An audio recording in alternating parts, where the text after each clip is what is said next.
स्वागत है दोस्तों स्टडी फॉर यूपीएससी में। हम लोग टॉपिक वाइज करंट अफेयर पढ़ रहे थे, जिसमें आज हम लोग art and culture current affair पढ़ेंगे। जून 2025 का पार्ट 1 हम लोगों ने कर लिया था, जिसमें पहला नंबर टॉपिक हम लोग को देखना है किलाडी एक्सकेवेशन साइट, यानी कि किलाडी उत्खनन स्थल। देखिए यहाँ पे उत्खनन हुआ है, ये बात को समझिए। तो केंद्रीय संस्कृति मंत्रालय जो है ना, वो इस उत्खनन पे अपना निष्कर्ष देते हुए कहा कि भाई देखिए, अभी हम अपने दावों को समर्थन नहीं करेंगे जो हमको यहाँ से मिला है, और उसके आधार पर जो निष्कर्ष निकला है उस दावों को समर्थन करने के लिए हमको और वैज्ञानिक अध्ययन की आवश्यकता है। ठीक है, हालांकि इस जगह से हमें इतना तो पता चल गया कि दक्षिण भारत की प्रारंभिक संस्कृति, वो भी शहरी संस्कृति के बारे में हमको पता चलता है किलाडी से। ठीक है, तब ध्यान दीजिए, पहली बात तो किलाडी साइट कहाँ है, तो तमिलनाडु के शिवगंगा जिले में है। ठीक है, और वैगई नदी के तट पर है। ठीक है, और अगर इसके रेडियो कार्बन डेटिंग से इसका अगर समय का अंदाज़ा लगाया जाए तो 6वीं शताब्दी बीसी के आसपास मिलता है। ठीक है, यानी तमिलनाडु यानी कि दक्षिण भारत में भी आपको 6वीं शताब्दी के आसपास आपको शहरी क्रांति यानी कि शहरी संस्कृति देखने को मिलता है। पहले इससे पहले जैसे लग रहा था कि वहाँ पे ग्रामीण संस्कृति का ही डेवलप हुआ है, लेकिन अब ये किलाडी साइट से वहाँ पे शहरी संस्कृति के बारे में पता चल रहा है। अगर आप देखिएगा इसमें साक्ष्य क्या क्या मिला है, तो वही नगरीय संस्कृति का प्रमाण। देखिए, ये जो 6वीं शताब्दी बीसी है, इसको दूसरी नगरीय क्रांति कहा जाता है ना, तो उसी समय किलाडी भी आपको शहर बन चुका था। तो यह नगरीय संस्कृति का प्रमाण देता है, जैसे ईंटों के इमारत मिले हैं, फर्श मिले हैं, दीवार मिले हैं। इसके अलावा जल निकासी प्रणाली मिला है, पाइपलाइन मिला है, टेराकोटा रिंग वेल भी आपको यहाँ से मिला है। टेराकोटा रिंग वेल, टेराकोटा आप जानते हैं ना, पकाई गई मिट्टी को हम लोग टेराकोटा बोलते हैं। इसके अलावा बर्तन के टुकड़ों पर यानी मृदभांड के टुकड़ों पर तमिल ब्राह्मी लिपि भी मिला है। इसके अलावा लोहे के औजार में ध्यान रखिएगा, लड़ाई का सामग्री नहीं मिला है, बल्कि छुरी, खूंटी, छेनी ये सब मिला, तलवार उलवार नहीं मिला है। ठीक है, मनके की अगर बात करते हैं तो अगेट और कार्नेलियन के मनके आपको यहाँ पर मिले हैं। इसके अलावा टेराकोटा का खिलौना, पासा इत्यादि भी आपको यहाँ से देखने को मिला। यहाँ ना आपको ये पूछा जा सकता है कि क्या क्या मिला है, और उसमें से एक दे देगा आपको कि तलवार भी मिला है लोहा का, तो आप कहिएगा गलत है, और नहीं घोड़ा का अवशेष मिला है। जो आपको बता रहे उतना ही पे गौर कीजिएगा। ठीक है, कुछ एक्स्ट्रा दिमाग नहीं लगाने का। इसके अलावा अगर हम बात करें तो हाथी दांत की चूड़ियाँ और सोने के आभूषण भी आपको देखने को हमको मिलता है। ठीक है, अब देखिए अगला नंबर टॉपिक आपको चर्चा में ये था श्री पद्मनाभ स्वामी मंदिर। ये आपको चर्चा में क्यों हुआ, क्योंकि 270 वर्षों के अंतराल के बाद इस मंदिर में महाकुंभ अभिषेक अनुष्ठान किया गया, इसलिए ये चर्चा में आ गया। तो पहली बात तो ये देखते हैं कि ये है कहाँ, तो तिरुवनंत केरला में है, अरब सागर के नज़दीक है, भगवान विष्णु का है, और किस स्वरूप में है, तो अनंत शयन यानी कि सोए हुए हैं आपको शेषनाग पर। ठीक, इतना बात को ध्यान रखिएगा। और इसकी शैली क्या होगी, नागर क्या नहीं, द्रविड़ और केरल शैली का मिश्रित रूप होगा। ठीक है, और ये जो है आपको त्रवणकोर राजवंश से संबंधित है। यहाँ पर एक अभिलेख मिला है जिसका नाम है मथीलकम अभिलेख, जिसमें लगभग 300 मिलियन तारपत्रों पर की पांडुलिपि है ना। ये जो मथीलकम अभिलेख है वो 300 मिलियन तारपत्रों का क्या है, पांडुलिपि है, जो त्रवणकोर के प्रशासनिक, अनुष्ठानिक और वित्तीय मामलों का विवरण देता है। ठीक है, इस बात को ध्यान रखिएगा। और एक और बात, ये बहुत ज़्यादा चर्चा में इसलिए रहता है क्योंकि ऐसा माना जाता है कि दुनिया का सबसे समृद्ध धार्मिक स्थलों में यानी कि बहुत ही ज़्यादा यहाँ पे सोना चांदी है। लगभग अगर हम कहें तो 90,000 करोड़ का संपत्ति आपको यहाँ पे देखने को मिलता है।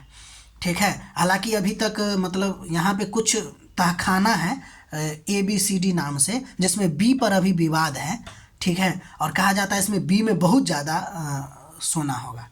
ठीक है, अब अगला नंबर टॉपिक आपको जो चर्चा में था वो पांड्य वंश के बारे में चर्चा में आया है। चर्चा में इसलिए आया क्योंकि एक मैलूर तालुका है जहाँ पे पांड्य काल का 800 वर्ष पुराना शिव मंदिर खोजा गया, तो पांड्य वंश चर्चा में आ गया।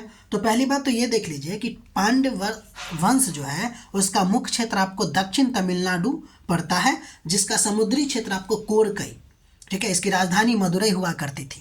ध्यान दीजिए, पांड्य अगर देखिएगा तो मूल रूप से कोरकई से ही राज्य करता था, ठीक है, लेकिन बाद में वो मदुरई चले गए और वहाँ से वो शासन किए, इसलिए कहा जाता मदुरई पांड्य, यानी कि मदुरई के पांड्य, लेकिन ये मूल रूप से कहाँ के थे, तो कोरकई, है ना।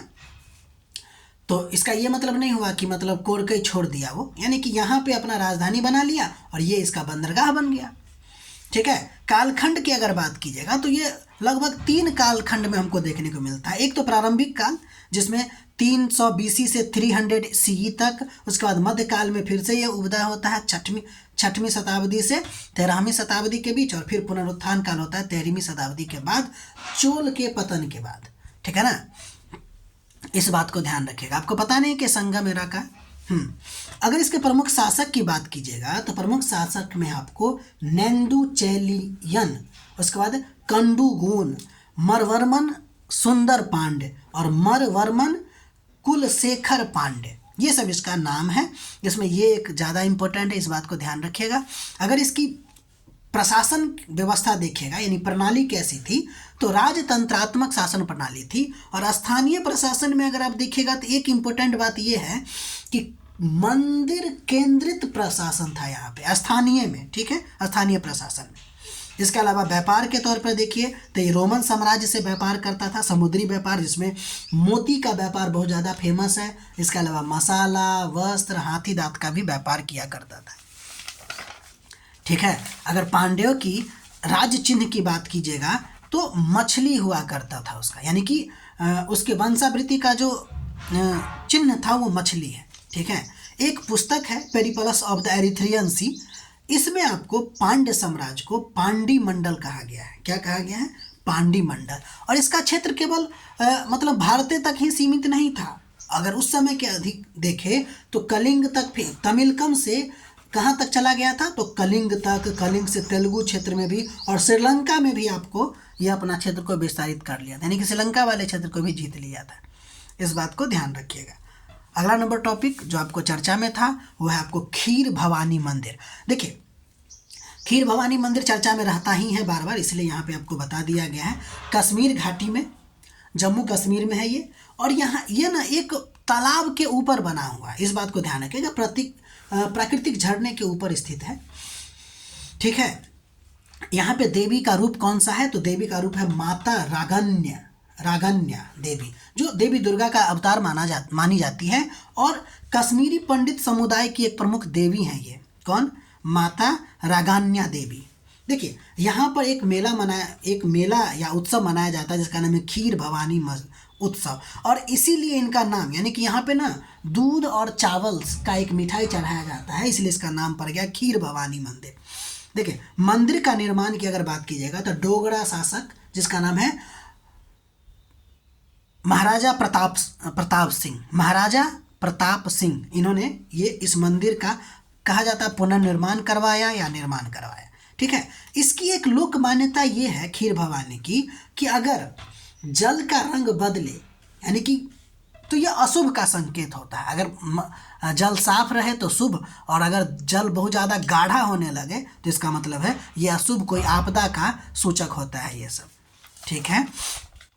अगला नंबर टॉपिक आपको चर्चा में ये रहा जिसका नाम है नवपाषाण काल। एक्चुअली नवपाषाण काल इसलिए चर्चा में रहा क्योंकि कन्याकुमारी के जिले में नवपाषाण युग के पहले के सैल खांचा, जिसमें आपको हथियार तेज करने का जैसी गतिविधियां होती थी, वो आपको मिला, तो इसलिए नवपाषाण काल जो है आपको हालांकि ये जो सैल खान है वो थोड़ा सा उससे पहले का है, नवपाषाण काल के पहले का है, लेकिन फिर भी हम लोग यहाँ पे नवपाषाण काल को देखेंगे। देखिए, हम लोग जानते ही हैं कि भारत में इसकी शुरुआत लगभग 7000 BC से 1000 BC के आसपास है, और ध्यान दीजिएगा क्षेत्र के अनुसार ये अलग अलग भी पड़ता है, कहीं कहीं 10,000 BC से भी शुरुआत कर देता है, तो क्षेत्र के अनुसार काल अलग अलग रहा है, इस बात में कंफ्यूज नहीं होने वाली बात है, ठीक है।